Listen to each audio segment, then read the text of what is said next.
I can't do it. Okay. We'll do it live. Okay. No. We'll do it live. It.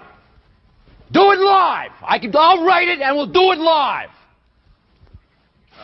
Thing sucks.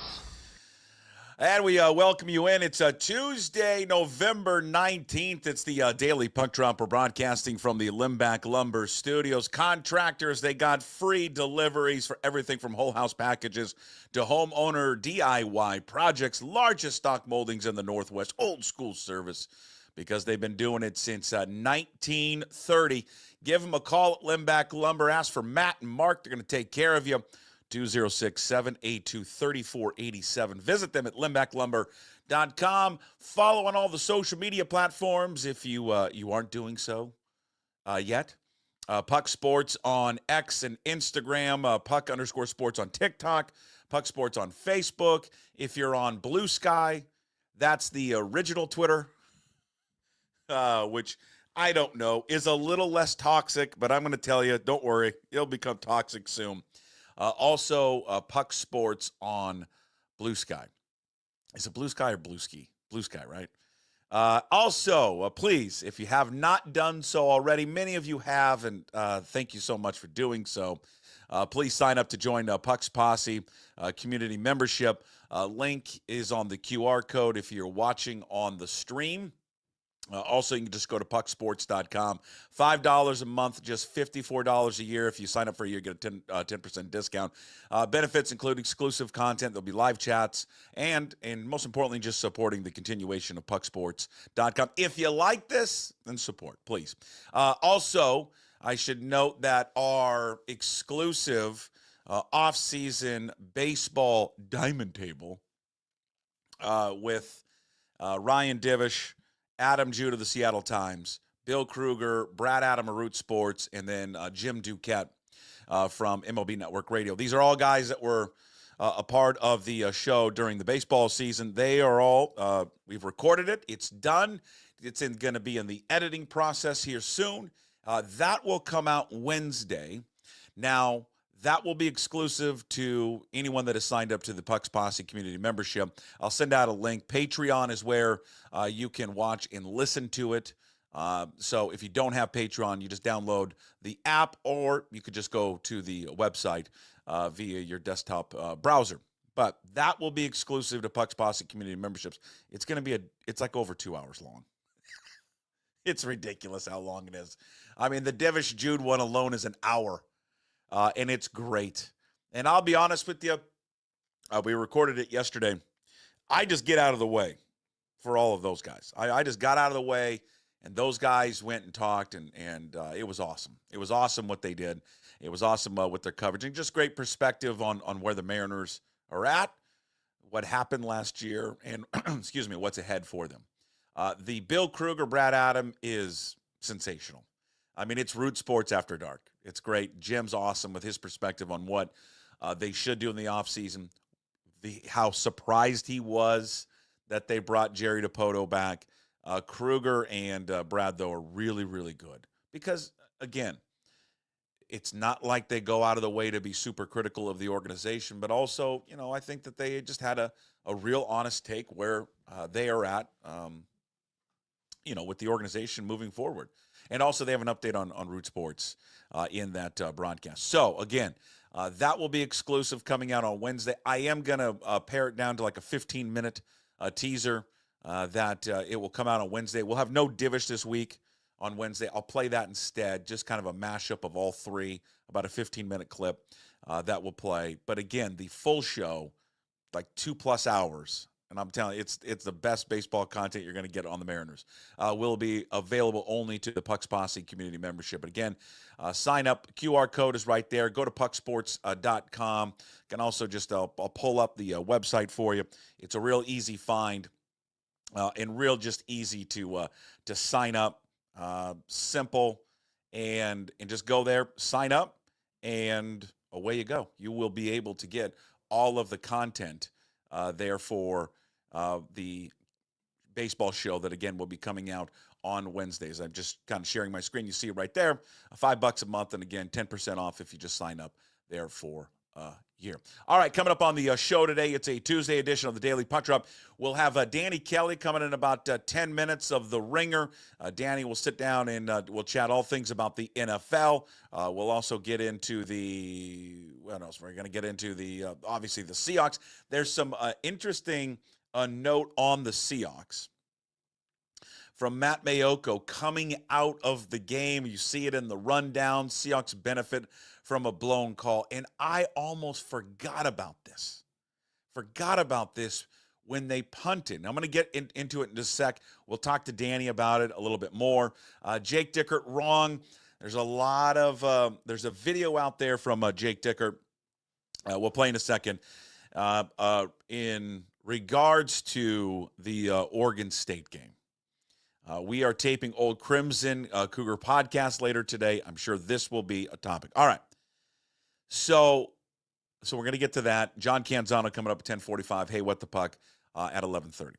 So yesterday during his press conference, Jake Dickert was asked about Oregon State.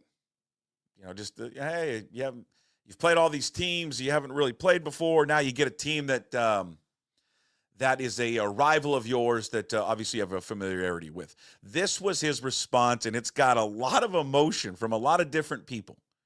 Washington and Oregon State, the only two common opponents from last year to this year.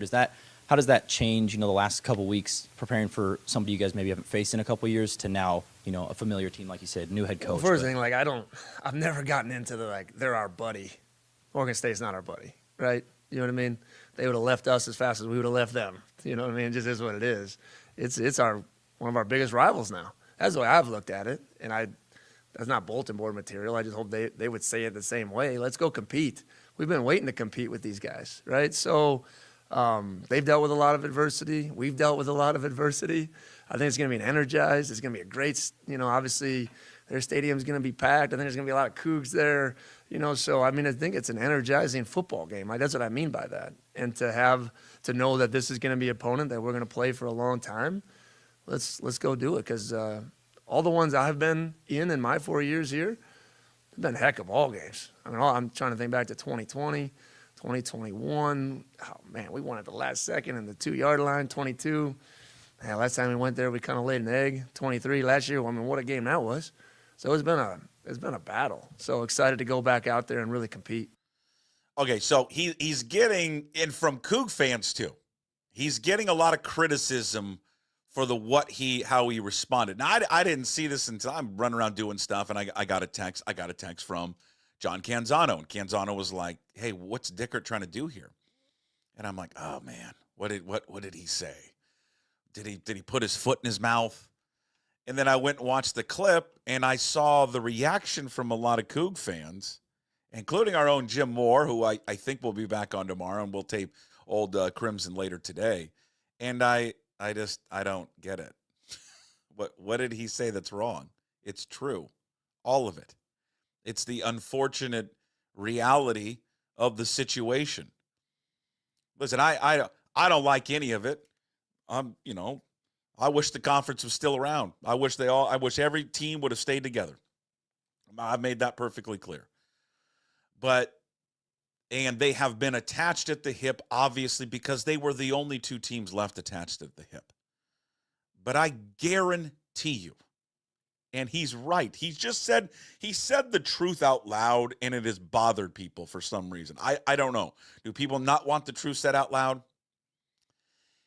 If you don't think that both schools were talking to other conferences without one another, then you're foolish. You're absolutely foolish. Of course they were. And of course they would do it. I don't agree with it. I mean, it would be kind of a shit thing to do, but I get why they would do it. Both of them. Because it is, I think their scenario is different from where the rest of the conference was. And I'm not going to bring this back to Oregon and Washington and all those other schools, whatever. It's what is done is done. I don't think for those schools, the decision to break up the conference was about survival. I think it could have survived. It would have been hard. But I think all those schools collectively, if the presidents and the ADs get together, could have saved the conference. I do believe that. I think that ultimately would have been the best thing, not just for, I mean, schools like Wazoo and Oregon State, but I think collectively for the brand that is West Coast football. Okay, whatever. It's done. It may come back at some point, but that's over. But what he said is right. It just is. It's the truth that people didn't want to hear. Had the Big 12 approached Oregon State and said, hey, Oregon State, would you like to come and join the Big 12? Because, by the way, I think they are doing this. I got to double check. I'll ask John when he joins at 10:45. Their gymnastics team which is a great gymnastics team, by the way, like one of the best ones on the West Coast, is joining the Big 12 for gymnastics, I believe. What if the Big 12 at some point just extended a bigger offer to them? Why don't you join the conference? But just you, not Washington State. What do you think they would do? Come on. Of course they would leave. They'd leave in a second. And so if Ann McCoy was approached by the Big 12 or some other conference and said, hey, we'd like to add you. We like the brand, all of it. It's got a good history. Would you jump on board? Yes. But you can't bring Oregon State. Okay, yes, we're on board. So I think what he's trying to do as a football coach is this, that they're not buddies. He has to have, like, fans can be buddies, and it's not going to be some, like, heated rivalry between the fans, by the way. I think Cougar fans like Beaver fans, and Beaver fans like Cougar fans, and I think there's Cougar fans, me included, that root for Oregon State because of the predicament and the situation that we are in, and vice versa. And for all the Cougar fans that are going to be going down to Corvallis, it will not be hostile. And first of all, it never is hostile. It just never is. And I've been to that game many, many times between Washington State and Oregon State down in Corvallis. It's great. I love Corvallis. It's a great place to tailgate. It's a great pregame atmosphere, all of it. So there'll be no animosity between the fans. He has a mindset as a football coach, though. He's trying to win a football game. He doesn't want his players to look across the line of scrimmage and go, oh, they're our buddies. I don't know. Maybe we should take it easy on them. No, it's a competition. You know, this is a now in their new world of college football. This is their rival. I mean, their main rival in their conference. You know, one thing that I'm going to play this before we get to Danny Kelly. One thing, though, because it is all about context, because I think there's going to be a lot of people, a lot of Cougar fans who think that he is taking a shot at Oregon State. And that's a viral clip, and it's a great soundbite. I mean, I love it. It's an awesome soundbite, and it gives plenty to talk about. But before people start jumping to conclusions, because I see it already about, oh, God, why is he taking shots at Oregon State? This was his, first of all, it's a 16-minute press conference, by the way, all right? This is part of his opening statement after he got done talking about there's a young man, a 13-year-old that died. He was friends with his family. Very emotional. He gets through that, and then he gets to Oregon State. You know, and obviously we get to go to our Pac-12 brethren. Obviously a rival of ours for a long time. Got to travel there. It's a great environment. It's a tough football team. We go from playing in space the last 5 weeks to playing in a phone booth. And our physicality and toughness really has to show as a football program, because got a lot of respect for Coach Bray, got a lot of respect for the Oregon State football program. It's going to be two really hungry teams. Okay, I think both of us are obviously extremely disappointed with last week's results. It's their senior night, so I expect a heck of a ball game, and we need to bring our best this week to go out there and get it. So with that, I'll open up for any questions. Okay, that was, I don't know when the other question came about Oregon State later, but that was 5 minutes into his press conference yesterday. Doesn't sound like a guy that is disrespecting Oregon State, does it? Listen, I got a lot of things that I think every fan should be critical of Jake Dickert and his coaching staff, and we'll get into that perhaps a little bit later. We'll get into it with Canzano. There are some issues. There's some changes he needs to make. Criticism yesterday for what he said about Oregon State is one of the dumbest things I have seen. And listen, I see a lot of stupid stuff on social media. That's right up there. I guarantee you that. All right, let's get to it. Ladies and gentlemen, he joins us every single Tuesday. He's got a smile on his face. He's rested and he's ready to go. Ladies and gentlemen, from the Ringer, Danny Kelly. You can follow Danny on Twitter at Danny B. Kelly, also on Blue Sky. Yeah. You can follow Danny there. Definitely. Senior staff writer, Ringer Fantasy Football Show, Ringer NFL Draft Show, all brought to you by Georgetown Brewery, locally owned and operated by two diehard Huskies. Been pouring the best local craft beer for the past 23 years. Makers of Manny's Pale Ale, Bodie's Alpha IPA, host of their other favorite beers. Tap room is open 10 a.m. to 8 p.m. Enjoy it when you're watching the NFL on Sunday. GeorgetownBeer.com. How do we like the Blue Sky so far?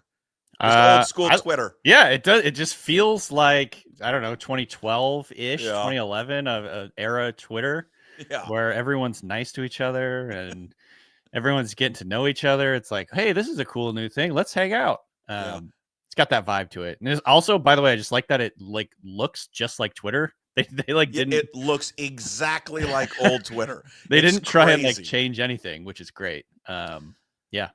Yeah. Now here's the beauty of it. When does it turn to hell social media? How many months do we get it before it turns into the hellscape that is now Twitter/X? Well, are any billionaires going to be buying it soon? I don't know. That's a good question. Yeah, but might have a couple of years. Wasn't it turning in before he sold it? Wasn't it turning into that anyways before he got it? Yeah. And then it just this really is went just down. human nature. Let's be honest. Yeah, right. Something is good for a while. There's an expression: nothing gold can stay. Yes. And I mean, hey, maybe we'll get a couple good years out of this thing. I'm kind of still doing both. I'm on Twitter also, and still kind of posting on Twitter, and I'm trying to get into the routine of posting on both. But it's one of those things. It's kind of hard to do both. I need an app to be developed where you can post it at the same time. That's what I need. I do think there's ways to do that, but I'm not smart enough to do it yet. I'll try and figure it out. I'll let you know. Hey, no more tanking. Hell yeah. They're back, Danny. Only took a week. Back, huh? NFC West, Super Bowl. Here we go. I mean, I think we talked a little bit about it last week, but this is the up and down nature of this league this year. I mean, I just feel, and I know it's kind of maybe always like this, Danny, but just this year, it just feels like it is a roller coaster every week in the NFL. Yeah, absolutely. I think that's like the one thing I've learned the most from covering the NFL now for like over a decade is that it's very easy, very, very easy to get like swept up in the emotion, the swings of emotion or whatever, week in and week out, and like kind of take your eye off of the bigger picture in that, like, and not only just with your team that it's going to be okay. Like it's a long season. There's going to be swings back and forth, but with the rest of the league, like how good and how bad the rest of the league is. I think that's the one thing I've sort of learned is like, man, if you watch some teams across the NFL, there are some really just garbage dump teams in the NFL, and like the Seahawks are not that type of team.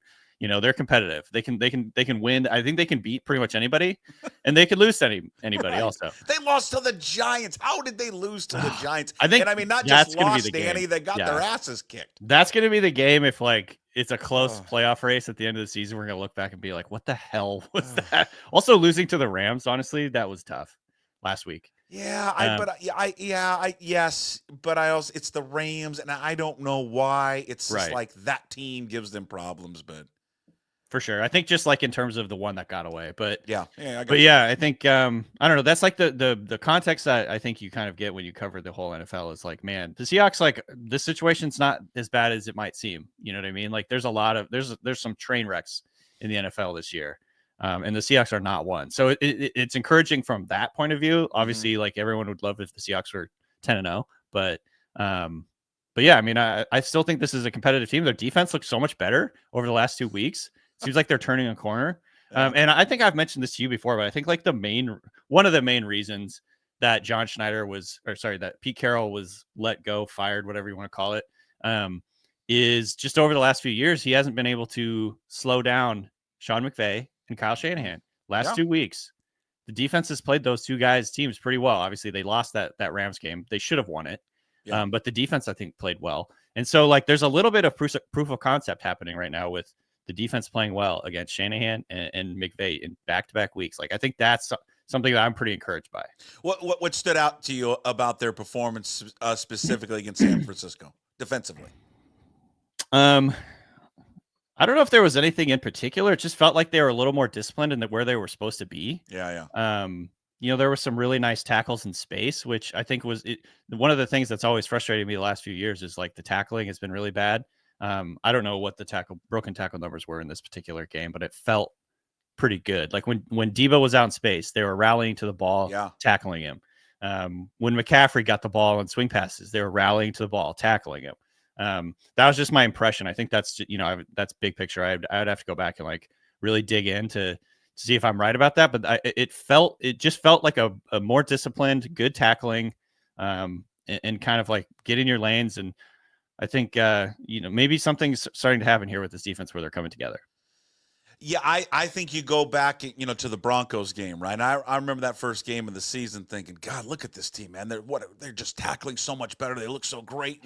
And then it went away. And it fell apart for a little while, yeah. And then it fell apart. I agree with you. I think you go the last game and there were plays, and you're right. Where Debo Samuel was out in space, they brought him down. The only guy they couldn't bring down was Jennings. I mean, Jennings was he's a beast, dude. He was like Jefferson from Fast Times. I mean, it was unbelievable what he was doing out there. Yeah, they just looked faster. The linebackers just looked physical. I mean, they had a combined, I think Jones and Knight 23 tackles. They just didn't look out of sorts. They didn't. Yeah. They weren't giving up big gash plays. And Witherspoon, Witherspoon was everywhere on the field. Like that's why you drafted Devin Witherspoon where you did. Yeah. Super encouraging. I think he's been a little more volatile, I guess, than I was expecting in terms of like being where he's supposed to be. Making the tackles where he's supposed to be tackled, or where he's supposed to make those tackles. But like, yeah, he is the reason I was so excited when the Seahawks drafted him there's a number of reasons, but like the big one is like this guy is going to up the intensity of a defense. The Seahawks need more dogs on defense, like for lack of a better word. Like it's like the Earl Thomas crazy factor almost. You know what I mean? Like a guy who's going to come in Earl and Thomas. He's back in the news. I know. Sign week? Earl Thomas. Why not? He's ready to go. Let's bring him back. I love how he was like, was it Josina Anderson was at the interview, I think? That's who he sat down with last week. I'm not sure. I can't remember. Yeah. I think it was. And he's like, it's just classic Earl. I'm the best safety in the league right now. Yeah, he hasn't played in like 4 years, right? Or 3 years? Dude, you need a little bit of like, it's the Mina Kimes-ism. It's like you need to believe you're God or believe in God. Oh, God, I love Earl Thomas. That's the thing about Earl, man. That's exactly what I'm talking about. It's like you need a little bit of like, he's a little bit crazy, but also like a really good player. And it's like it ups the intensity of your defense. It like brings that edge that like all these guys are going to kind of like sort of take on. Because they don't have, and that's been missing for a while. Absolutely. Like what Witherspoon brings defensively, shit talker in your face. Like they haven't had that in a while. There was a Marshawn Lynch interview, I think, this week too, where he was talking about how he almost fought Earl Thomas. Or maybe was that a different interview or was that the same interview? Different interview. Yeah. That him and Earl. Yeah. It was on his show, and him and Earl almost got into a fight, and Cam Chancellor had to come in and be like, had to break it up, like, hey man, you can't fight him. If you guys fight and you like, we need you. You're like our two best players. Right. Can't do it. So I think it's always a tough balance to strike because you want players that are going to be disciplined and be where they're supposed to be. But at the same time, like, especially with these Seahawks teams of old, man, like the LOB, they were a little unhinged, this is a group of unhinged guys. They were a lot unhinged. So yeah, I think that the Seahawks need that edge. I think they've been searching for it for sure. And that's back to Witherspoon. That was like why I was so excited about the Seahawks drafting him is because like, man, when you watch his college tape, he's like, he talks crap to the opposing receivers when they catch a pass on him. Like he's like insane. Like, he's like essentially like, you're never going to catch another pass again. You got that one, and he's like getting in their face when they catch a pass. Like he's a little bit insane. And I love that about him. So it's really cool to see him flying around and making plays like that. Let's just hope that when his playing career is over, he's not caught in some three-way with his brother and pulling out a gun. All right. Yeah. I think that's the stuff, Danny, we want to avoid. Yeah. That specific scenario is what we're trying to look. We're not God, trying to Earl, get into those scenarios. I was so glad that Earl Thomas piece came out last week with Josina Anderson, because I was just wondering, like, What's he where up to? is Yeah. he? What has happened to Earl Thomas? How old is he right now? God, that's a great question. He's 35. Bring him back. Not a lot of 35-year-old safeties running No. around.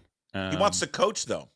Oh, That's what he wants to do. He doesn't want to play. He wants to coach. He says that he still, I think he told her, still think I'm the best safety in the league, but I think my playing days are over. I'd like to coach. Yeah. Bring him back as a coach. Why not? Yeah, I would do it. I just want to see him back on the sideline. Like, all these guys come back. You see Cam, you see Sherman. I think I've seen enough of the Cam and Sherman commercial about the pool party thing that they're doing. I don't need to see that anymore. That plays way too damn much. But all those guys, they're all, Lynch is around the facility. Baldwin is. It's time for Earl to get. KJ Wright's on the 49ers sideline, which is weird. So weird. Yeah. Did you see where Gino said, I saw him over on the sideline? It pissed me off on the final drive or something like that? I kind of like that. I kind of like me that. too. Yeah. So now, do the expectations change? They have to, right? After what they did. I mean, they're playing for a chance to be tied. If they win, it would be tied for first place. So yeah, I think the expectations so stupid. Definitely have to change. It's so funny. The NFC West 5-5. So the Rams, Seahawks, and 49ers all 5-5. Dumb. Cardinals are 6-4. Honestly, right now, like, are the Cardinals the favorite in this division? I mean, I would say so. I would say now. Can we change? Am I allowed to change? Yeah, of course. After what happens this week? Yes. I'm changing my opinion week by week. It's awful. I mean, I think that's fine. Get more information and amend your takes. Nothing wrong with that. Okay, good. But yeah, I think, obviously the Seahawks, again, I've tried to stay even keeled about the Seahawks for this season, because I always thought they're going to be a high variance team who can win some big games and lose some games that you get really mad about. And that's exactly what they've done. I'll be honest. I thought they're going to be a little bit better on defense than they have been, but it's been really encouraging to see these last 2 weeks. So maybe that's like a turning point for them. Yeah. And I don't know. It does feel like, even though the moves of the last couple of weeks have been a little alarming, with Connor Williams retiring abruptly, them trading, starting players away. Like, I was like, oh God, are they losing the locker room? There's that fear in the back of your mind, like something is going really poorly. And I thought they're just punting on the season. Yeah. All of it. But maybe this is early Pete Carroll era, where he was kind of you get rid of the guys that aren't buying in. And, obviously, their center, whose name I'm going to butcher, did pretty well in this. Oluwatimi? Yeah. He did well in this first game. So that's super encouraging. Yeah. I don't know. There's definitely things to be excited about. I like this comment from the chat. I agree here with Sugar Shane. I think when they do it, this is so off topic, but when the LOB, they need to put them all in together. Yeah. I don't think you can go one by one. I think they all have to go in together. Now, would that include Brandon Browner? When is he due out? When is he out of jail? Because that's. This is a delicate thing to talk about. Can someone bail out Brandon Browner? What did he go to prison for? I don't want to make light of what he went to prison for. It was attempted murder, I believe. Okay, well, maybe he's not going to be in the Ring of Honor. Don't quote me on that. I want to make sure. But I think that if I remember, he's 8 years in prison for attempted murder. So obviously, so maybe not. I don't think he's going to get in. Right. Can you imagine if they put them all in together? The three of them are there. Hold on. You got Earl's there, Cam and Sherman. And then on the video board, they have Browner from the jail cell, in the orange jumpsuit. Yeah. Hey, guys. Hey, 12s. Just want to say thank you. People might inside San Quentin. Yeah. People might not be into that. You don't think in a weird way, Danny, I would be. I'd be like, you know what? F everybody, because all of you are all hypocrites. You still like him, even though he's in jail for attempted murder. He was a part of the LOB.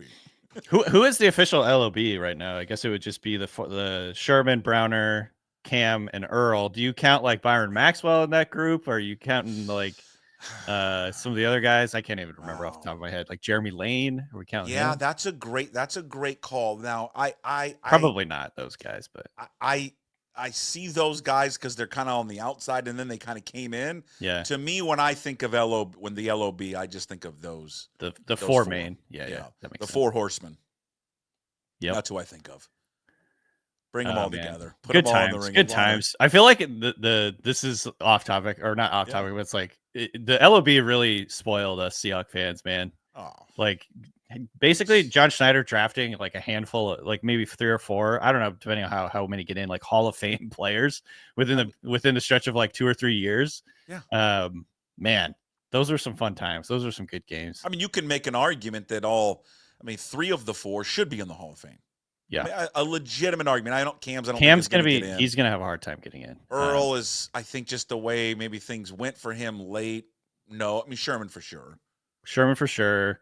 I think Bobby Wagner probably has a really good case. And then it depends on, I guess, what you think about Russell Wilson. He might go in. Who am I missing? See how we see. Well, I was just thinking more of the secondary guys, but right. And there's going to be a ton of those guys that are going to get in. And I think the other thing too about the game is that we talked about just the expectations. I agree. Now the expectations have to change because you're right. They go out and beat Arizona on Sunday. All of a sudden they're in tie for first place. It's just stupid. I was talking about this with Tim Booth and Curtis Crabtree yesterday. That it's just so sports is just so stupid and fun at the same time though. Yeah. Because you always want to write someone off, and then they just surprise you. This is like right back in it. Both the macro and the micro. Like I remember literally like fourth quarter, 3 or 4 minutes left in the game. I've got probably like 5 or 6 different texts like, "Oh, I hate this team. I can't watch the Seahawks." And I'm like with them. I'm right there with them. I'm like, this is torture. Like this is actual torture watching this team. And then 5 minutes later, follow up on the text chain. So anyway, good win. Feel good about that. That was awesome. That's what I love being a sports fan, though. That's what it's supposed to be like. Do you know, I don't know if you've seen this yet. Do you know that there is an alternate universe where Seattle never gets a chance to win the game? What is, tell me, run me through it. So now, and I forgot about this, but I was perusing through Matt Mayoko, who does a great job. Matt is to me, the best guy that covers the Niners, NBC Sports Bay Area. And he got Mike Pereira, I think, was on KNBR, the rules official for Fox. Do you remember when they stopped Jennings? Remember, it was 3rd and 11. They completed out to the right, and he gets like 6 yards. It's 4th and 5 or 4th and 6. Mm-hmm. Do you remember the sideline? There was some confusion when San Francisco was lining up to punt. Yeah, Seattle they didn't really explain what happened there. They never explained what happened, and then remember, there's the shot of McDonald, and he's putting his hands in his face, and he's pissed off, and you're thinking, what happened? What did we blow this time? Yeah, what did we fuck up? Well, they never, like Olsen and Joe Davis never explained what happened because I don't think they probably didn't know. Did they know what happened? Was Pereira on that call? Was the rules guy? He must have been, right? I don't remember, to be honest. So Pereira says, it's Matt Mayoko wrote about it. So on that play, it was 4th and 6. San Francisco's about to punt. McDonald had called a timeout with 2:45 remaining. Oh, right. So as San Francisco was lining up to punt, a Seattle assistant coach was seen going to a line judge. That line judge ended up stopping the play. You'll see it. He whistles and stops the play. And that's when the TV catches McDonald putting his hands in his face. He's like, what's going on? Why are you stopping the play? Oh, it was like 2 timeouts in a row or something like that? So what had happened is that side or that assistant coach called a timeout. But since, under the NFL rules, since it was not the head coach who asked for the timeout. I was going to say, yeah. And because the teams are prohibited from asking for back-to-back timeouts without a play being run, the line judge was correct to ignore the request.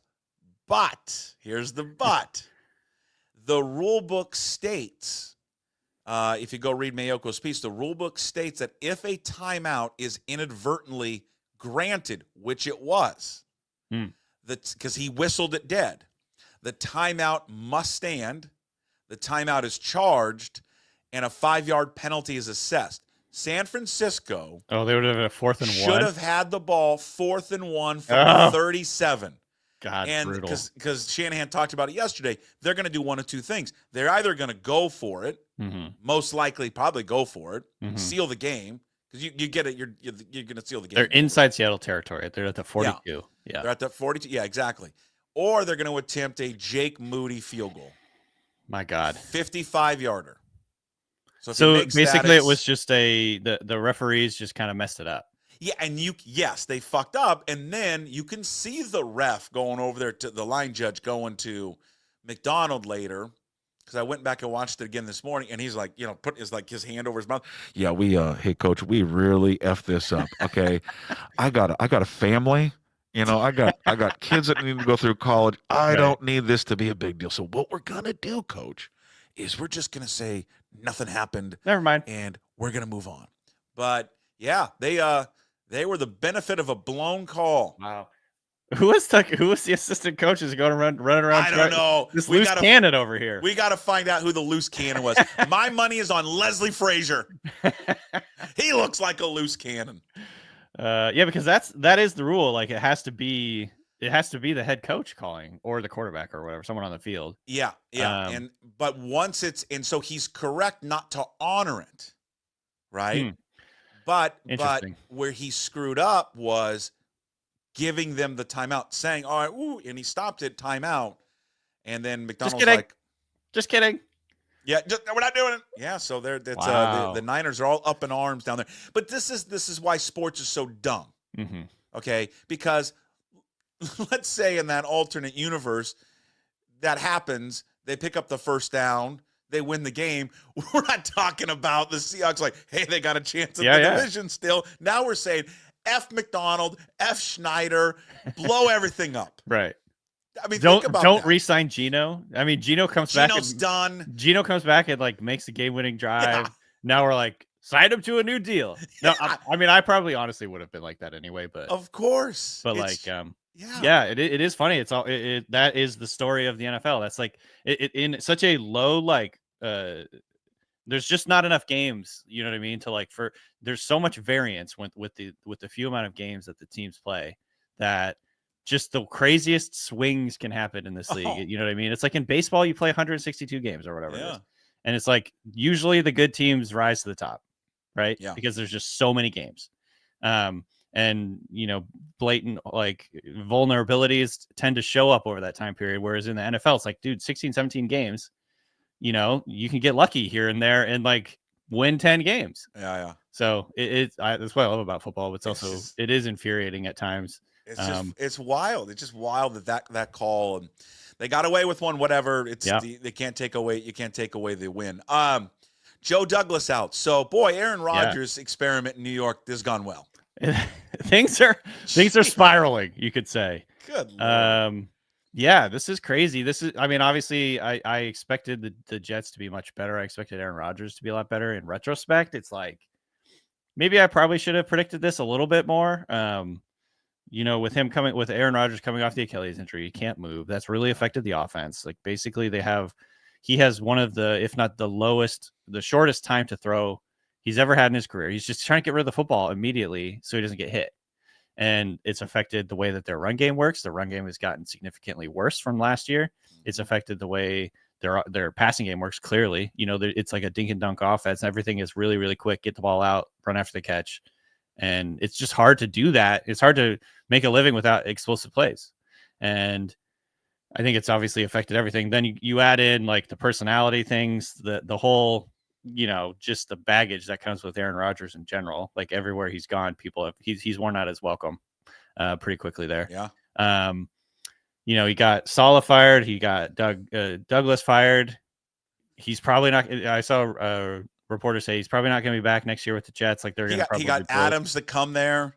Yeah, they traded for Adams. This is probably obviously it's the trade deadline's over, but like this way, I think it's the smart move by the Jets. They're not the GM's not trying to like coach, or he's not like making moves for his job or whatever. He's not thinking about trying to save his job anymore, which is good for the Jets long term. Bad for the Jets probably this year, but it gives them time to find a new GM and get prepped for the draft like a little bit longer than if you fired him at the end of the year. So I think it makes sense timing wise, but maybe should have done it before the trade deadline. But I guess they didn't really know that they were going to be spiraling quite this much.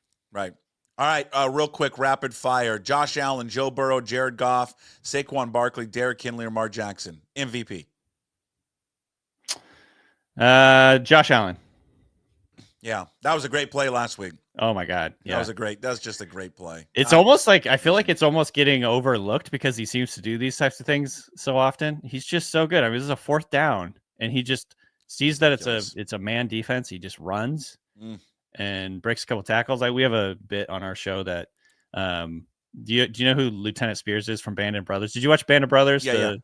Lieutenant Spears which one is he? He's kind of the loose cannon-y, like, lieutenant that he runs across the village that they're trying to like attack. Okay, and, like, right through. He runs straight through German lines. The Germans are so shocked they don't understand what's happening. He just literally runs straight through without they don't shoot him, and then he decides to run back. He's just crazy. Yeah, nuts. And he's so crazy and so like bold and aggressive that, like, I feel like defenses don't know what to do with him. So anyways, this is kind of like our bit. He's Lieutenant Spears from Band of Brothers.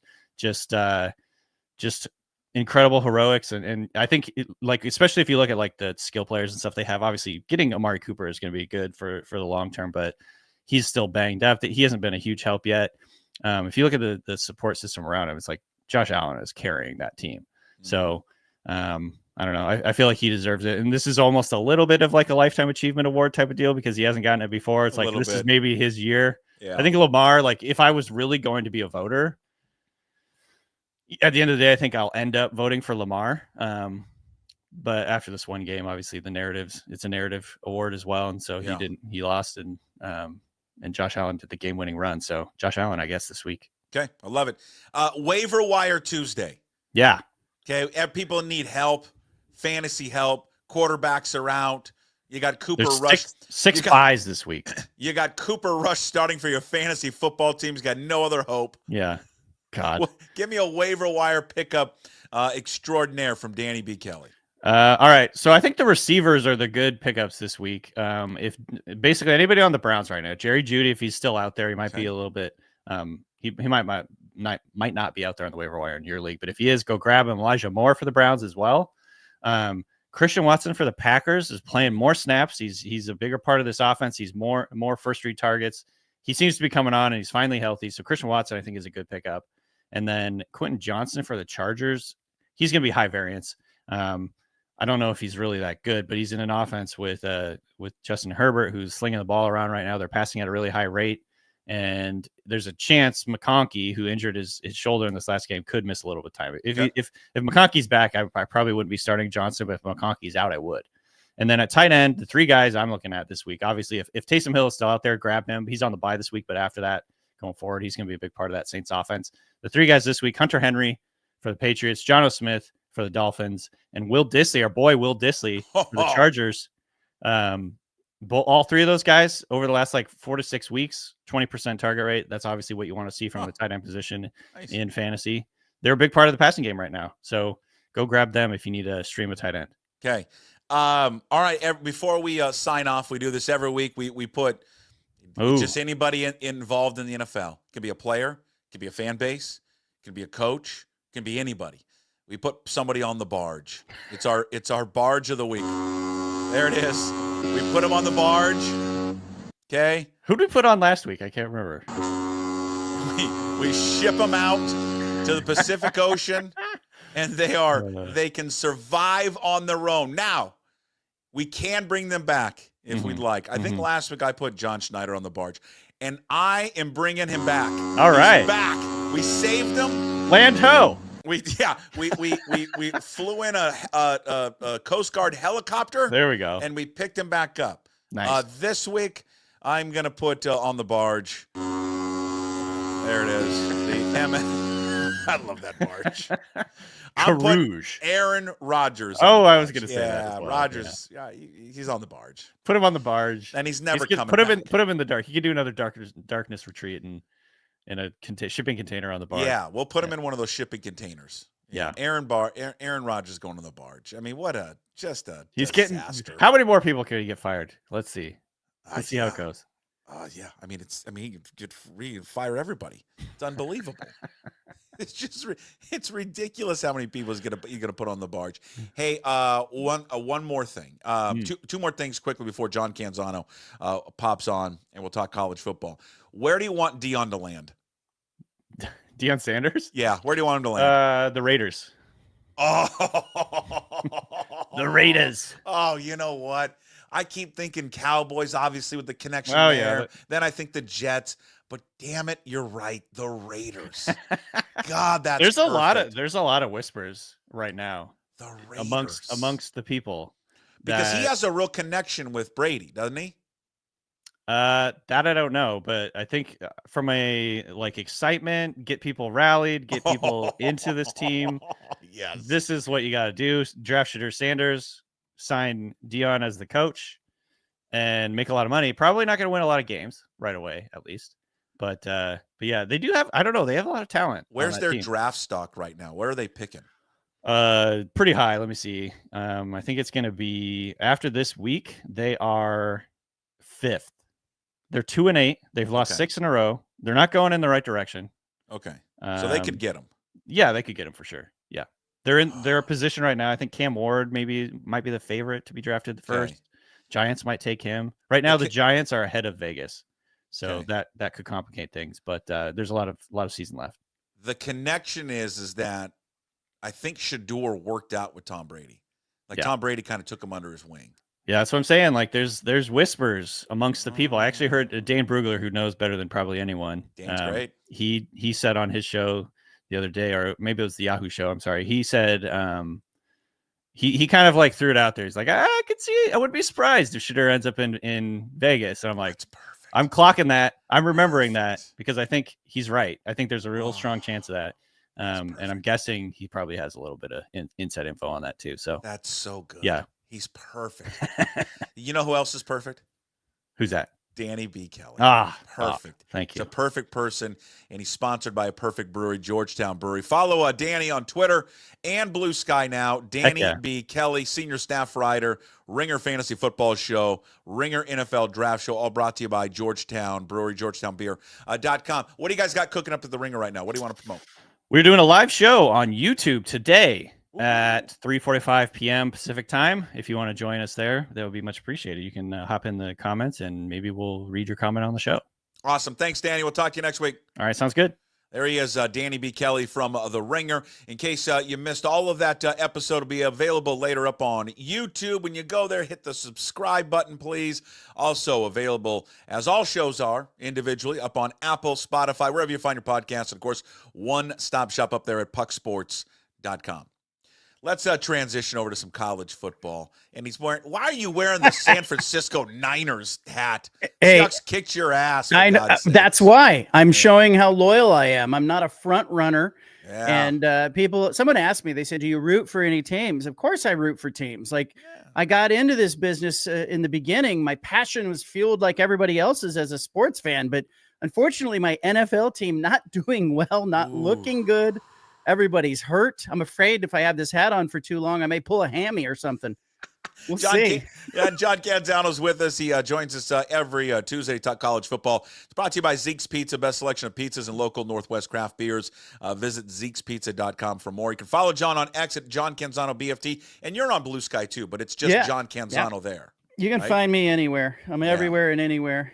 You know where to find me. Read all of his work up at johncanzano.com. Weekly radio show, The Bald-Faced Truth in Portland at 7:50 The Game. Oh, yeah, you're Niners. Yeah, it's that window. So bad. But that window's closing. I'll say this. I kind of wrote the Seahawks off. And then to see them make the plays, like you still have to make those plays. And that's still a good defense that's out there, even though Nick Bosa's not on the field.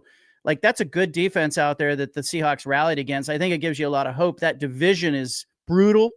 And, I think maybe it's Arizona's division to lose, but give the Seahawks a tip of the cap, so to speak. Yeah. All right, let's I saw your text yesterday. I'm running around doing stuff and I'm like, what did Jake Dickert say? You're like, hey, what do you make of Jake Dickert's comments? I'm like, uh-oh. What did he say? Is he doubling down like on the stupid analytics book again? Like, what is he doing? And then I went on Twitter and social media, and I found the clip. For people who don't know, I'm going to play it one more time. Jake Dickert yesterday at his press conference was just asked a, kind of generic question about Oregon State and facing them this Saturday. Washington and Oregon State, the only two common opponents from last year to this year. How how does that change, the last couple weeks preparing for somebody you guys maybe haven't faced in a couple years to now, a familiar team, like you said, new head coach? Well, first thing, I've never gotten into they're our buddy. Oregon State's not our buddy, right? You know what I mean? They would have left us as fast as we would have left them. You know what I mean? It just is what it is. It's one of our biggest rivals now. That's the way I've looked at it. And that's not bulletin board material. I just hope they would say it the same way. Let's go compete. We've been waiting to compete with these guys, right? So they've dealt with a lot of adversity. We've dealt with a lot of adversity. I think it's going to be energized. It's going to be a great, obviously their stadium's going to be packed. I think there's going to be a lot of Cougs there, So, I think it's an energizing football game. That's what I mean by that. And to know that this is going to be an opponent that we're going to play for a long time, let's go do it. Because all the ones I've been in my 4 years here, they've been heck of ball games. All right, he goes on a little bit more, but we got the gist of it. Oregon State's not our buddies. What'd you make of it? First of all, he wasn't asked. The question wasn't, are they your buddies? Yeah. He veered out of the way to go answer that question. And so I think, obviously I'm going, that's something he wanted out there, that he wanted to set a tone for his team. These are not our friends. We're going to have to go smash heads with these guys. We want to beat them. Of course, Washington State coming off a real disappointing result last week against New Mexico. So he's trying to set a tone there, and I get that. But you can't say that and then say that's not bulletin board material, because you know damn well that Oregon State is pouring over everything and anything, trying to find any angle it possibly can to put on the bulletin board. And that's going on the bulletin board. If you're Oregon State, you are taking Jake Dickert's words and you are putting them on the bulletin board and throwing them out there. But I don't know if that's going to matter this year, given how decimated Oregon State is, how poorly they're playing. The last 2 weeks, I really do feel like they've checked out. And so maybe he feels safe throwing that out there to the bulletin board. But is there truth in what he's saying? Absolutely. All of these schools would shank each other in the back the first chance that they get if an opportunity comes along. But the truth is, Oregon State and Washington State are allies. If they're not friends, they're at least strategic allies. They're rebuilding the Pac-12, reconstituting it together. They've been in it together. The presidents and ADs have been in lockstep together. So, Jake Dickert's drawn a little bit of a line that, I think people suspected was out there. But, there's honesty in what he's saying, and I appreciate that. There was I don't know if you saw it, and I played it earlier. I'll play it again. It's like a 25-second clip. He talked about, in the beginning of his press conference, about Oregon State.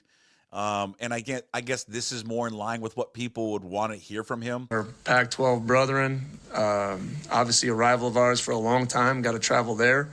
It's a great environment. It's a tough football team. We go from playing in space the last 5 weeks to playing in a phone booth. And our physicality and toughness really has to show as a football program, because got a lot of respect for Coach Bray, got a lot of respect for the Oregon State football program. It's going to be two really hungry teams.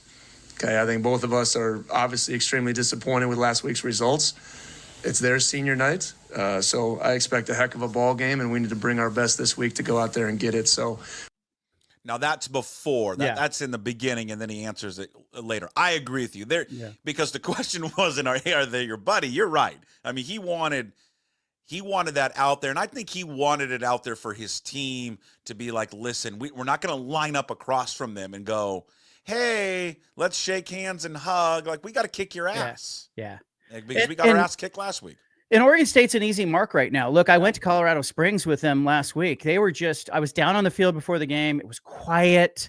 They were warming up in silence. And I thought, gosh, that's really weird. I've never heard a team just that quiet in the pregame. And so, and then they went out and they didn't score in the game, and Air Force dominated them. And so this is not the same Oregon State team that ran the ball all over Purdue earlier this year, ran the ball over Idaho State, beat some bad teams, got off to a 4-1 start. They haven't won since. This is an Oregon State team that has been decimated, that doesn't have a quarterback that can hurt you down the field, that is working with a backup running back. Offensive line's not good. They got killed in the portal. It's an example for Washington State fans of what Washington State would have looked like if Jake Dickert left. You would have lost so much in the portal, in addition to the players who were like, hey, we're no longer part of the Pac-12. So it was sort of that exponential hit that Oregon State took, and it's really hurting them now because they just can't stop anybody with the defense, and they can't score. They can't move the ball. They can't complete passes down the field. And So I think this is an easy win for Washington State. And I think, Jake Dickert, you're right. The only way that Washington State loses this game is if it doesn't show up to play, like it just plays flat and no emotion. And so I think Dickert really he knows that. He saw the film, all that stuff about playing in a phone booth. And that was Oregon State in the early part of the season. They just have not been the same team. And, and they could come out flat. I mean, this is something that haunted his teams the last 2 years. They've kind of been better at it. But again, John, it's hard to listen. They were playing for something. Yeah. They were playing for something. I mean, even though it was a long shot, the idea that they could somehow sneak into the college football playoff was very real for them. Now that's over. And, yes, they're going to go to a bowl game, but like what? I mean, they're going to go to the Alamo Bowl. I mean, there's no conference title on the line. There's nothing. There's no, I guess, carrot for him to dangle anymore, because that was the carrot to dangle. That's a great point. And I think it explains why he said what he said, because I don't think he sits back and wishes ill on Oregon State. He wants to beat them, but the big thing he has to defend against is his team coming out and losing back-to-back games. And, we're going to get this playoff ranking release. I'll be curious to see if, does Washington State get mentioned as they release the first few teams in the top 25. And it's not going to have the same impact as being 18th or 16th or whatever they would have ended up had they won that football game. Yeah, I mean, there's part of me that when the AP rankings came out, I was surprised they were still ranked. Yeah, I really was. I mean, they're 25th, and but they should have had that game. They had it. They let it slip through. I think coaching was a big factor why they lost that game. What'd you make of his explanation? I mean, a lot of coaches subscribe to this book or this website, this analytics website. I thought it just choked him late. I mean, I went through it. He should have called the timeout with 1:24 to go. Yep. He should have called the timeout with 48 seconds to go, and he didn't do it, and he just let the clock wind down. And I'll say this also about New Mexico. I thought they butchered it. They're snapping the ball with 20 seconds left on the play clock. Mendenhall wasn't executing it well as well. But what'd you make of the use and his explanation of the timeouts? Well, I think we're always looking for something to lean on or lean against in tense moments where the world is swirling around us. And, we've all been in those moments where we've had to make big decisions, but coaches are in that position all the time late in football games. And I do think that they lean, I think, foolishly sometimes on that analytics book, because it gives them something concrete that they can go back and they can explain a decision with. It makes it bulletproof. Oh, the book says I should have done this. Well, the situation really didn't dictate that, because we were all watching that game. You were probably yelling at your TV. I was going, stop the clock. You got to stop the clock. You've got John Mateer. If New Mexico comes down here and takes the lead, you have to give him an opportunity to come back and tie the game or win the game. And they just didn't do that. 21 seconds left was not enough, obviously. And so, in hindsight, to his credit, he did say, even though he was saying, I lean on the book and the analytics said we should have done that, he said, I wish I would have called a timeout on the third down.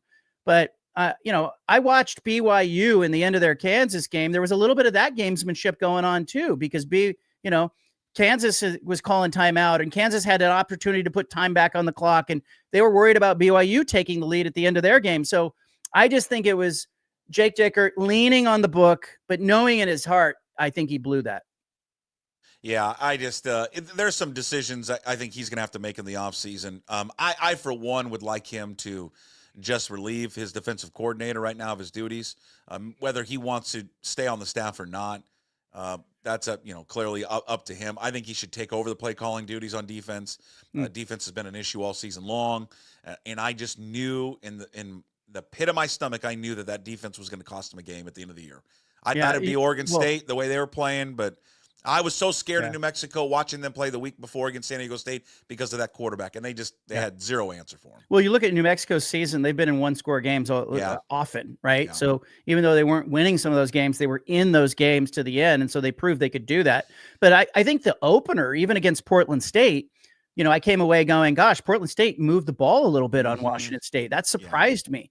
And so I think all along there were some indicators that the defense wasn't right. But let's go back. Like Jake Dickert faced that brutal spring and summer where he lost his offensive coordinator, he lost his defensive coordinator. He was trying to make two hires at once. That's not easy. I think we all look back and go, "Hey, you got the OC correct. It looks like they're okay there. They've got a great quarterback." I think he knows and he sees what Washington State fans see on the defensive side.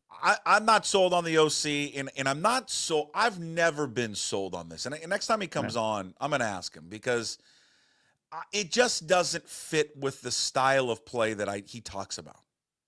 The air raid. It just doesn't fit him. Yeah. It's not him. It's not Midwest football. And I'm not saying they got to change and go, heavy personnel, we're running the eye. But it just doesn't fit his nature. Like, he's been preaching after every game to run the ball more, and they don't run the ball more. And I just think when you are in that air raid tree, you hire guys like Ben Arbuckle, they just can't help themselves but to throw the ball. Yeah. They can't do it. Like, the offense that New Mexico is running is really the offense that you should run with Mateer, because Mateer's a dual threat quarterback, and then they don't use him as a dual threat. He gets a lot of his yards on scrambles. Yeah. I mean, they call some run design plays, but yeah, that's my rant. My question there would be, how comfortable is John Mateer in that offense? And is that a selling point?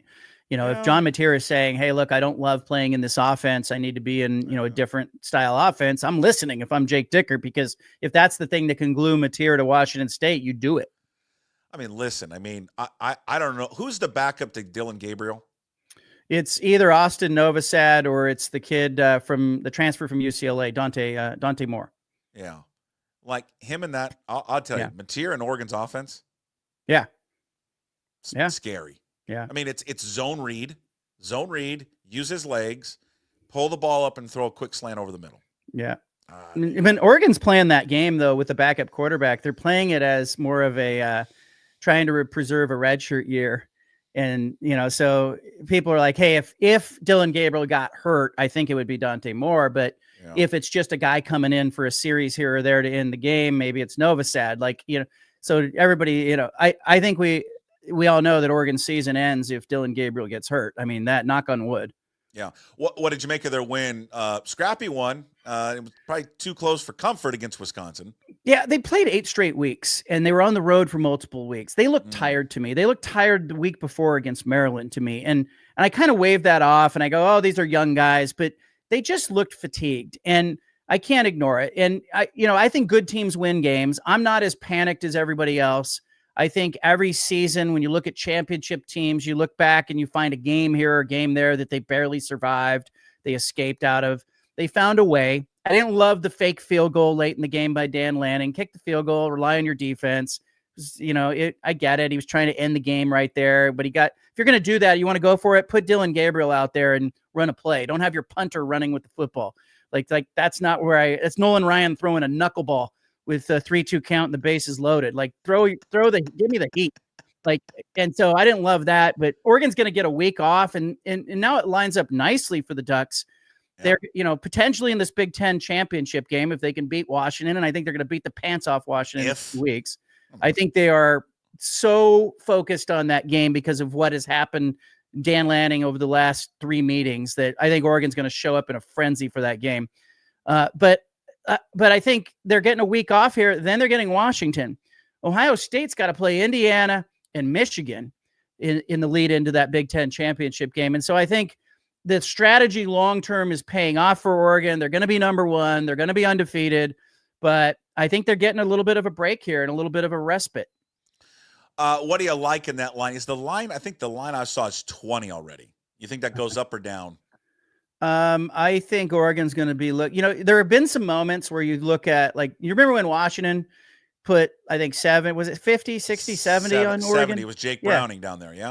Yeah. It's that kind of feel to me because there's no number that's going to be enough, because it's been 3 meetings. Washington's been that team that's been in the way of Oregon. Right. Washington's been that team that knocked Oregon out in the Pac-12 title game. Washington's been a thorn and a burr in Dan Lanning's saddle since he got to Oregon. And so I just think there's no number that is big enough on that for me not to pick Oregon. I think Oregon's going to try to lay it on Washington in a couple weeks. He's going to try and run the score up too. I just think it's made that way, and I think they understand the stakes, and they're good. Let's face it, they're good, and this game's at home. And so it doesn't line up for Washington. When I look at Washington's great games this year where they've had a positive result, it's when they can control the line of scrimmage. They go to Iowa, they get pushed around. they get UCLA and they held UCLA in under 60 rushing yards and win the game. Oregon is going to run on Washington. And so I just don't see Washington being in that game. What do you make of Jed Fish? I'm real curious which direction he goes in with his quarterback. He said at his press conference on Monday, I got an idea. They both we're gonna see how they handle the week. Will Rogers and Damon Williams. Damon Williams being the freshman. But we will not make a decision, and it's a smart thing. He's got no reason to tell Oregon who to prepare for. Have them prepare for both. Which way do you think he goes with that decision? I would be really hesitant to put a freshman in Autzen Stadium in that scenario as a starter, but let's see what Jed Fish does. Maybe he knows, maybe he sees what we all see, that he's got nothing to lose. He's not playing for a playoff spot, if it comes down to who's the better player, I would expect Rodgers to be on the sideline. From the beginning of the year, I think you and I talked about this. There were indicators in the Apple Cup that he wasn't the guy.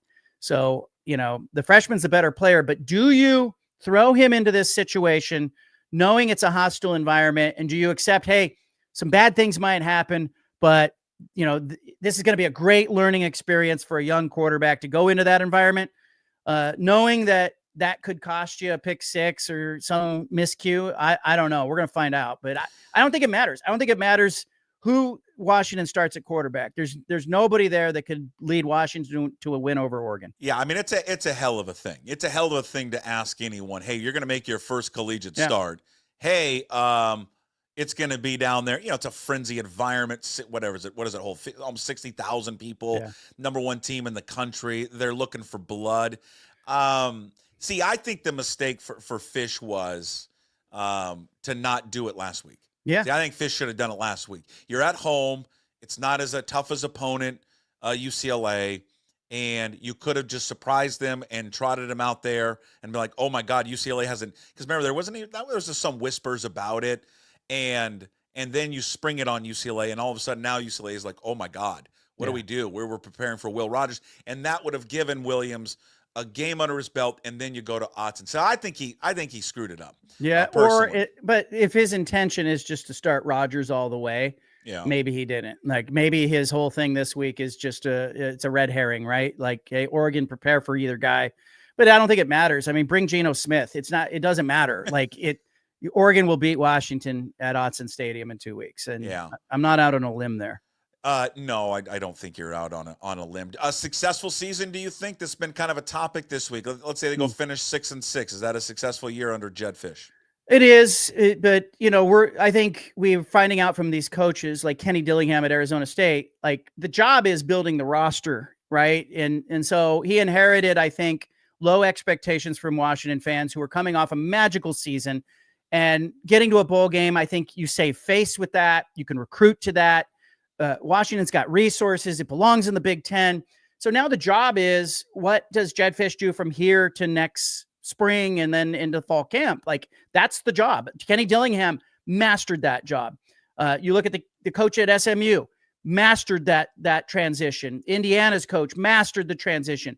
So here's the job. That's what the money's for. Like the 6-6 thing is going to be on your record, but Jed Fish, whether or not he's a success at Washington, it's the next 3 or 4 months that is going to tell the story, because if he can get guys, if he can fortify the defensive line and get better on in the trenches where they have been suspect all year, then he's going to come out of this looking great. But it's enough. It saves face. It's 6 wins. How surprised are you? I mean, last year we mocked it because how they started off the season, then how they finished, and a lot of us, including myself, kind of wrote off Deion Sanders. A lot of substance, no sizzle, right? I mean, it's just, a lot of sizzle, no substance. What this year though, I mean, they have a chance, a legitimate chance to go and play in the Big 12 championship and get one of those automatic berths into the college football playoffs. I mean, it's been a good turnaround. It's been a really good turnaround for Deion Sanders. Yeah. Well, look, I was told by somebody at ASU who was in the administrative side, when Arizona State went to the Big 12, there was a little bit of a sigh of relief, I think, from the university athletic department, that they weren't going to see Oregon. They weren't going to see USC. They weren't going to see Washington. Those were not schools that Arizona State had success against in the last few years, right? Those schools had dominated ASU. And so you've got Kenny Dillingham, who gets a bunch of buy-in, and he's got a quarterback in Sam Levitt, which was an absolute gift to him, transferring from Michigan State. It's a guy he can really bet on. He's got Cam Scatterbo at running back. So Arizona State gets traction. Look at what Colorado's got. You've got Shedeur Sanders, who might be, despite all the Heisman talk about Travis Hunter, Shedeur might be the most valuable player on that team. And he probably is. If you lose Travis Hunter, you can win games. You lose Shedeur, you're host if you're Colorado. And so I think he's got a veteran quarterback who understands the system, who knows how to play. In today's world, it's a quarterback-centric game, gives you a chance to win. You've got Hunter on defense. And I think Coach Prime adjusted. Like, he lost his coordinators, and you got a new D coordinator who absolutely has been a win for him. Mm-hmm. The offense looks better, but just like Arizona State, there's no Oregon, there's no Washington, there's no USC on the schedule. And you look at what these wins, they're all games that, like, you would say, hey, it's a coin toss, or Kansas State. You look at the schedule for these two teams, and you kind of go, oh, it makes sense why they're getting better footing. And maybe it makes sense why they wanted to move to the Big 12, where they didn't have to climb over a bunch of teams that had deeper resources than them. And so I think Colorado's in a great position. I 100% think Coach Prime, this is going to be it for him. I think you buy low, you sell high. I think he's a sell high guy. And I think, the stock's never going to be better at Colorado, and they've become an easy team to root for. NFL, or does he go to Florida State? I think NFL. I think he's the ultimate youth sports parent who has just followed his kids along the line. He'll go to the NFL and he'll follow Shedeur there and coach him there. That's the prediction. Dallas Cowboys or wherever. He gives them a ride home, takes them to Burgerville after the game. Yeah. Well, they're going to dictate where he's drafted. I mean, no doubt he's going to tell teams, don't draft my kid, just in the same way he'd kind of said as a player, he didn't want to go to Detroit. And, he wanted to be in Atlanta. And so I think you're going to see Shedeur and Coach Prime together. He'll probably try to game it and get Travis Hunter there. I don't know if it works in the NFL, but I think the Colorado thing, Rick George looks smart for hiring him. Sure. He's got to be thinking right now, what do I do after Coach Prime? Because that will leave in its wake a huge divot. You a Burgerville guy, by the way? Yeah, I appreciate a good Burgerville burger. Yeah. The milkshakes, mocha perk shake. Love For it. anyone has never been to a Burgerville, if you're watching down in, we have them in Vancouver, Washington. Yeah, you do. Southwestern Washington, Oregon, Burgerville. You won't be disappointed. It's a great burger. 100%. It's a great shake, by the way. The guy, Danny Kelly, who I just had on from The Ringer, brought up a good team, the Raiders. Yeah. Raiders and Dion. That's just perfect. That would be a marriage made in heaven, man. It would. It's Vegas, baby. It is Vegas. Look, I think it's a good side show, and in some ways maybe his act plays better in the NFL. I mean, he relates well. I don't, with talent, and because he was. Yeah. What do you think when TV deal? That's what I was going to ask you. Yeah. Do we have any update on a TV? I mean, it was like a month ago or maybe longer than that. You had the story about Octagon. Yeah. Where are we at with the Pac-12 media rights and adding that eighth team? Yeah, the Pac-12 today confirmed that Octagon is their media consultant. And, I thought it was interesting because we talked about this like 4 weeks ago. It's a done deal. They've got a big player in Octagon on their side. And I thought it was really interesting to kind of watch with the Big 12. They benefited from this Warner Discovery, ESPN, TNT thing where they're getting more linear games. And it just shows that, there's some fluid things out there in the media landscape. The interesting thing for the Pac-12 is going to be, do they divide? Do they bifurcate the basketball rights from the football rights? And traditionally, this has not been done. And I think it's interesting that Octagon is their consultant because Octagon represents the WCC. That's a basketball first conference that used to have Gonzaga. And so now Octagon is representing the Pac-12 with Gonzaga in the fold. So I kind of expect that we could see the Pac-12 say, hey, our football rights are being sold here. Our basketball rights are being sold there. I think if there's more value there, 100% we're going to get it.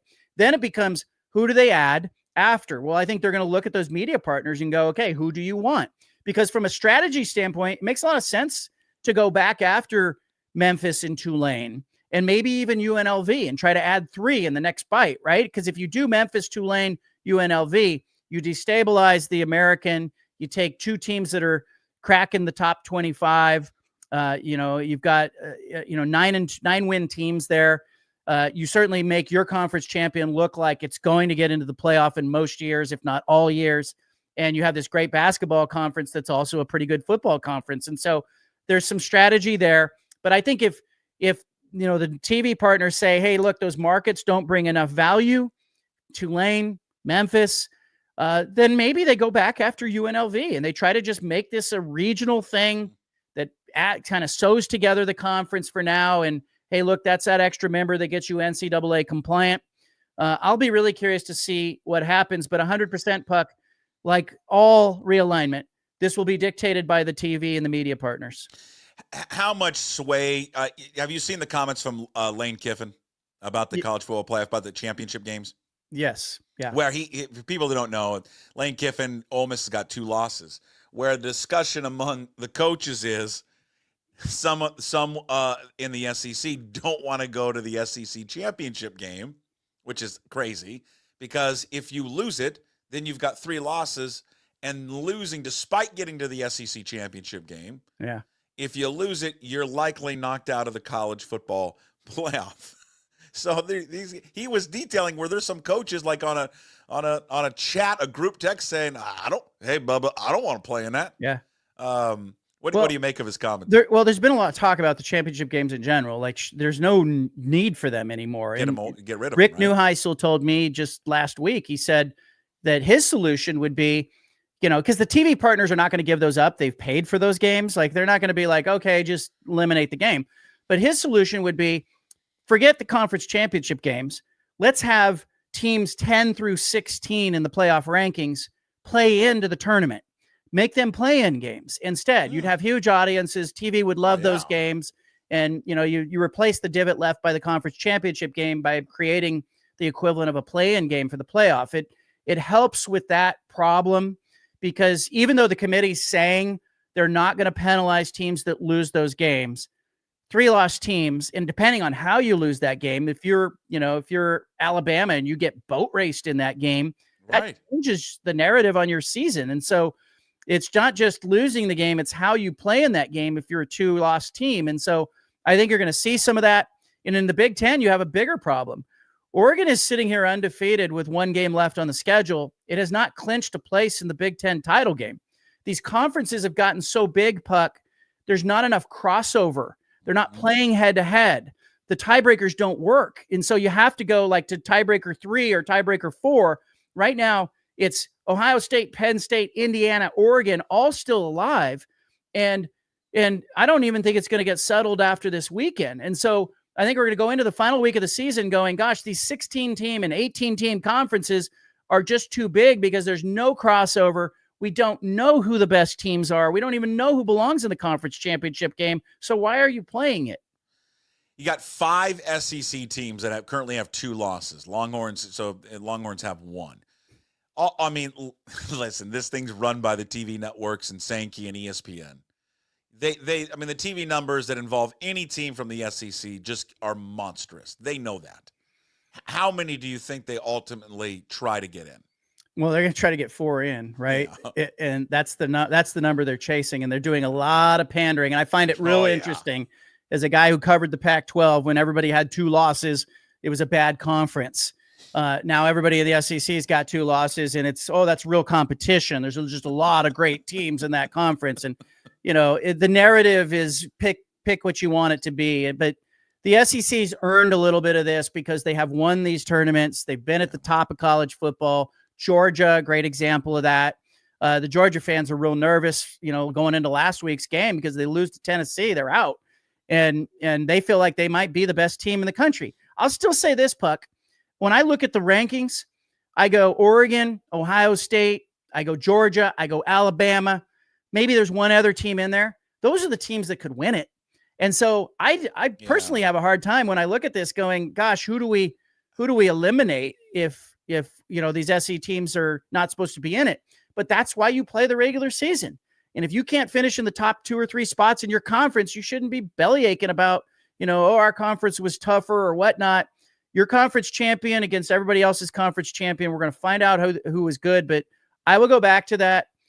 When the conference is so big that you don't have crossover, you don't have common opponents, who knows who the best teams are?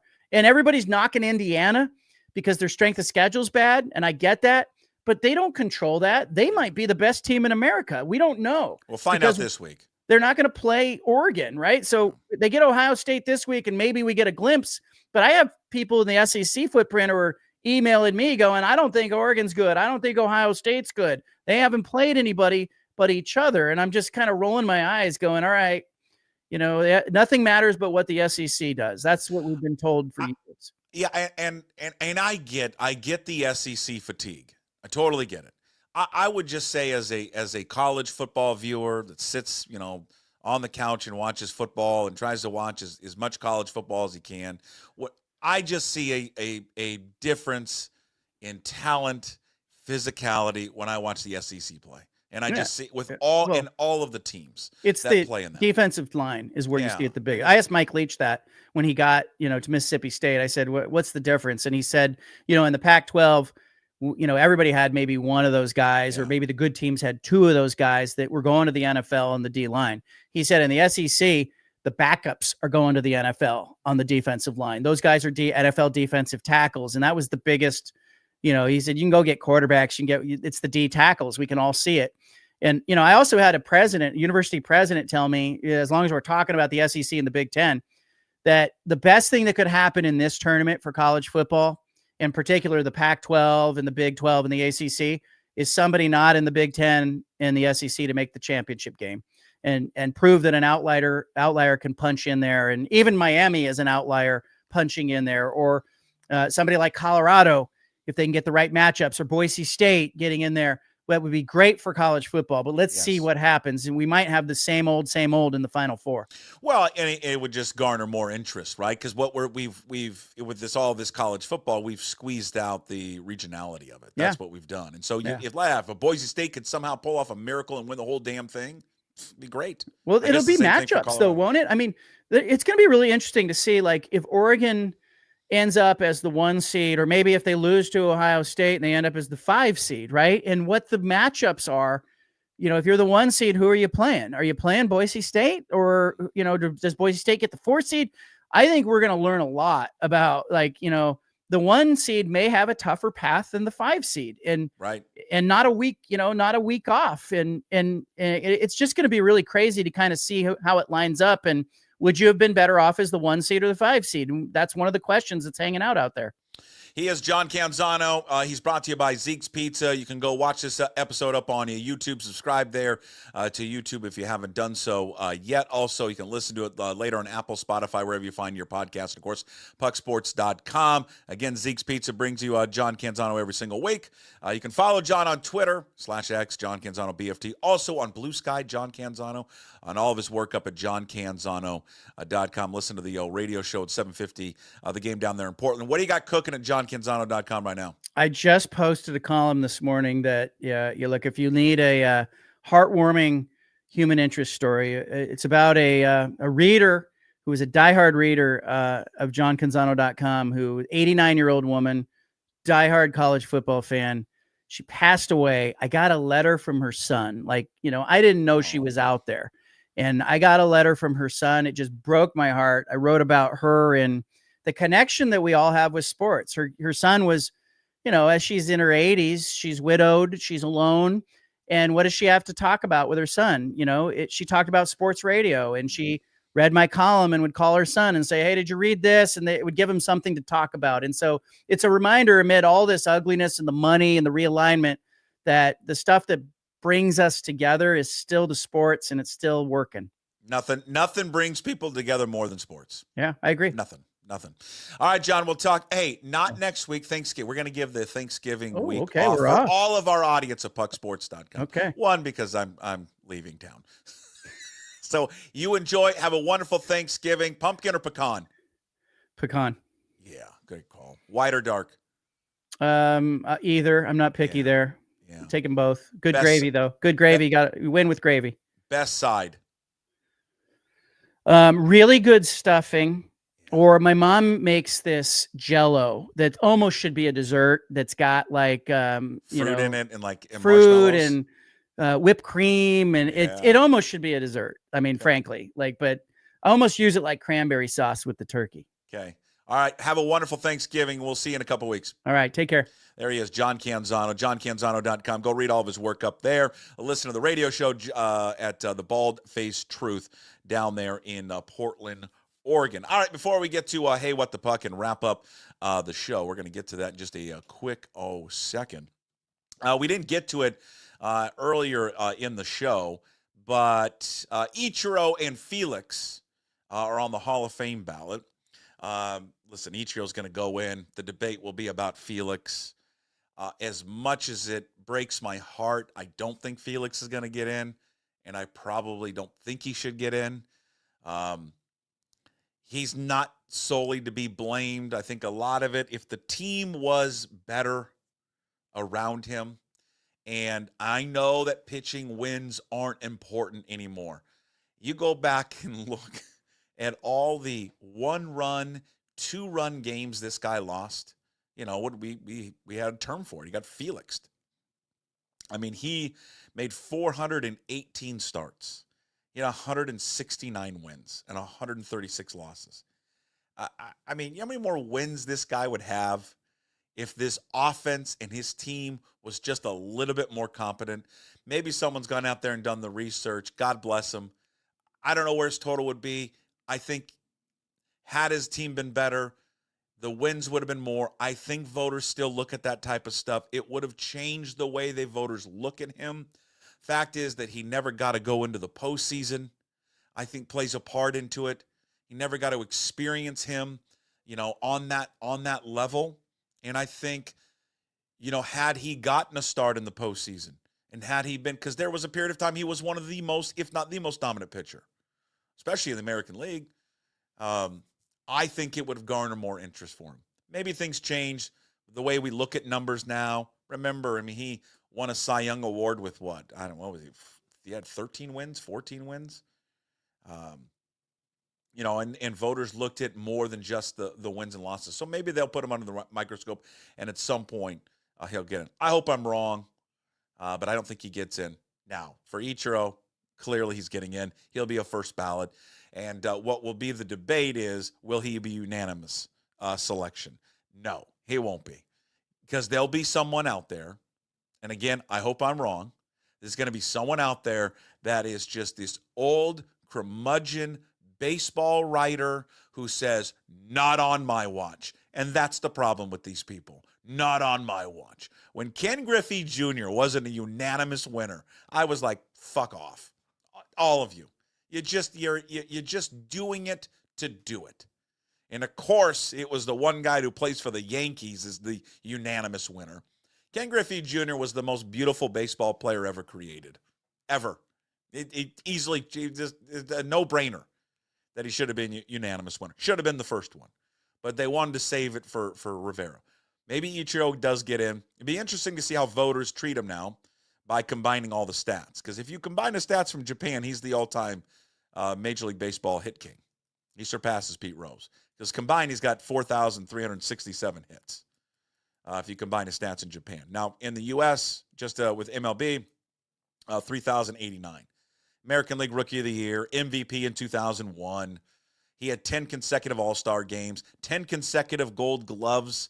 And in that period of time where he won 10 consecutive Gold Gloves, he also had 200 more hits in each one of those seasons. Just ridiculous. Now, he didn't have postseason success, right? Just the one time, right? Just 2001. But again,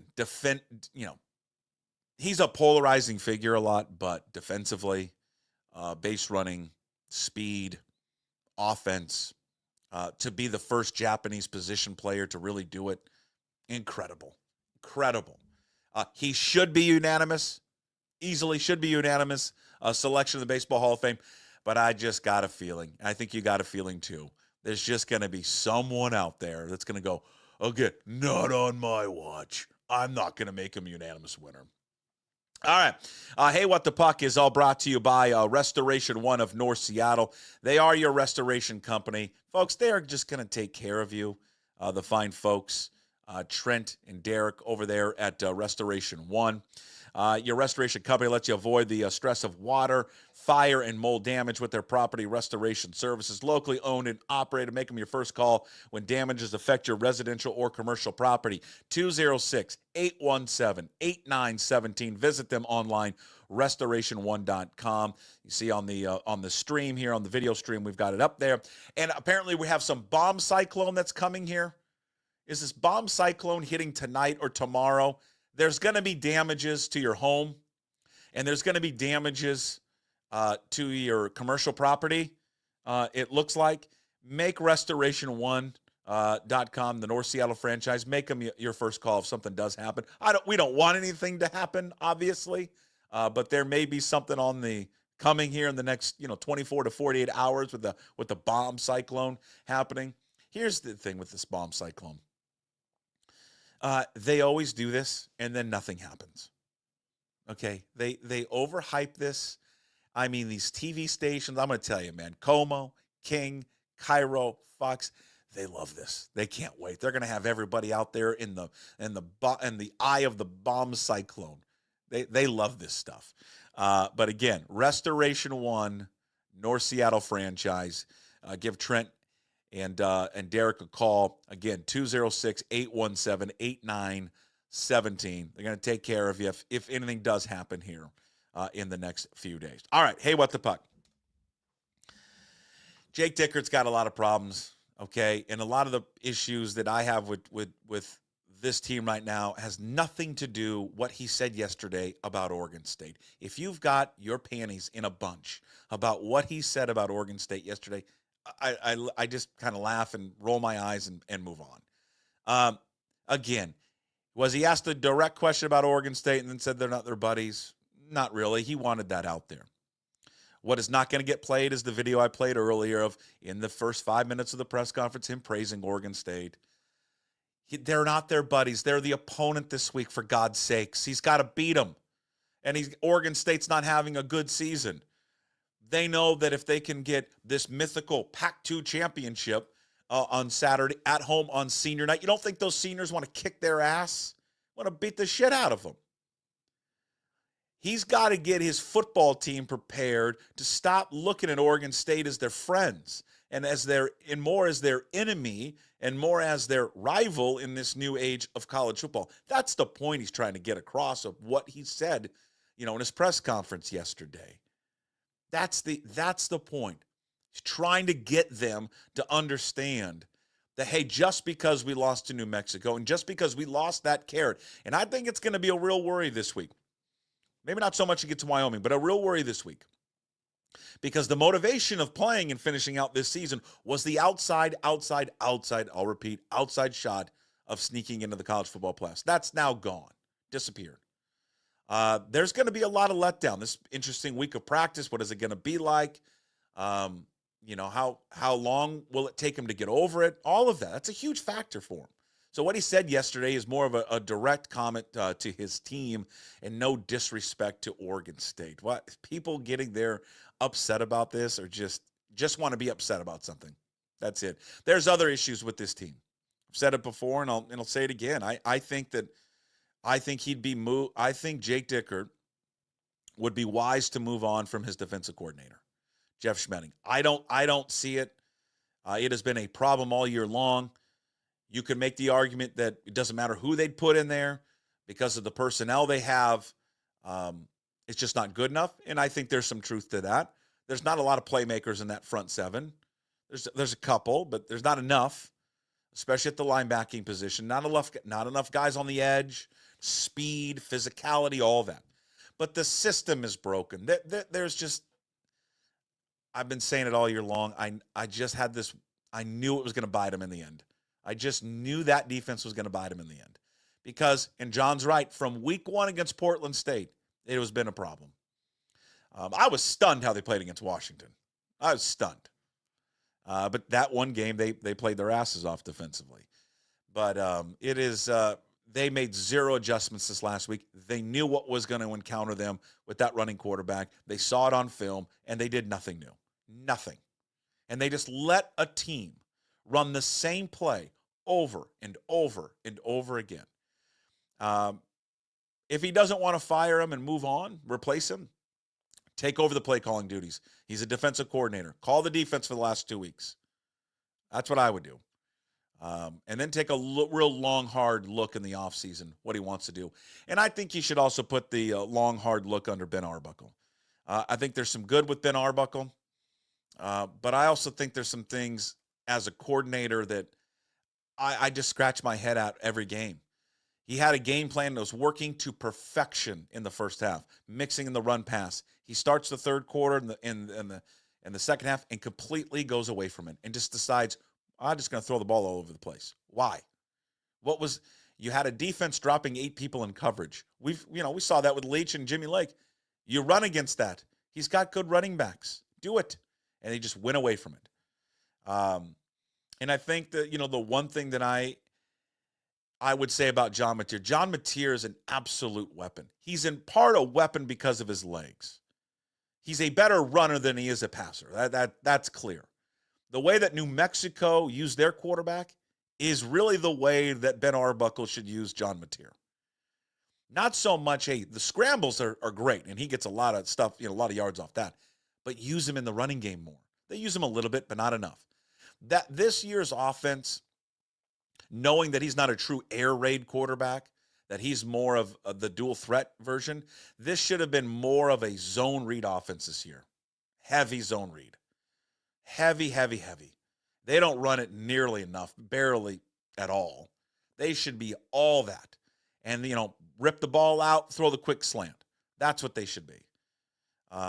But instead, I think they're trying to fit him into a spot that he's good at it, clearly, but he's not the true, quarterback they've had in the past. And I would look at that in the offseason.